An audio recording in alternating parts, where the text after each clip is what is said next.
What's something they made you believe is normal that you're beginning to realize isn't? We had a conversation about this over the weekend, and it was things like controlling what we ate, comparing our bodies to people online, controlling who we spend time with. And this is a problem because when you normalize these behaviors, one of two things happens. You either keep ending up with the same type of people, or you meet someone who's actually good for you, but you push them away because something about them just doesn't feel right. And for many of us, this meant losing years of our life to unhealthy relationships, isolation, sometimes even both. So I'd like to share 3 things we've been doing to work through this. The first is naming the pattern in someone else's story. We'll go to Reddit and in the search bar, type r/narcissistic abuse. Then we click into the community and use the search bar to find a post where someone describes an experience similar to ours. For example, if they isolated us from friends and family, we might search "not allowed to see family" or "gets angry when I go out."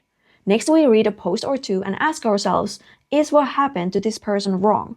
If the answer is yes, we write that down and connect it to our own experience with something like, what happened to Tem is not okay, and it's the same thing that happened to me.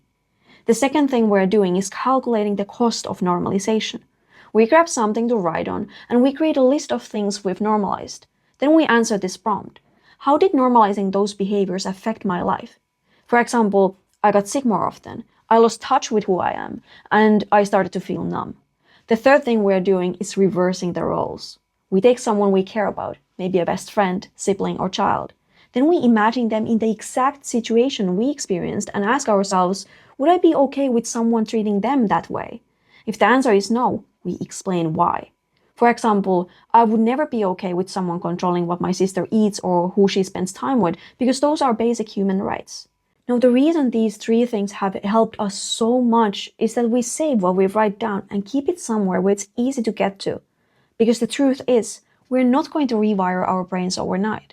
There will still be moments where we justify, normalize, or even rationalize unhealthy behaviors. But saving what we wrote lets us reread it in those moments, and that can slow us down just long enough to interrupt the urge to accept the unacceptable. And sometimes, that pause is all it takes to start moving in a different direction. If you need help unlearning something your relationship taught you was normal, my team and I host free sessions all week. There's a link you can use in the description to learn more. Thank you for being here with me. This was the Unfiltered Narcissistic Partners Podcast.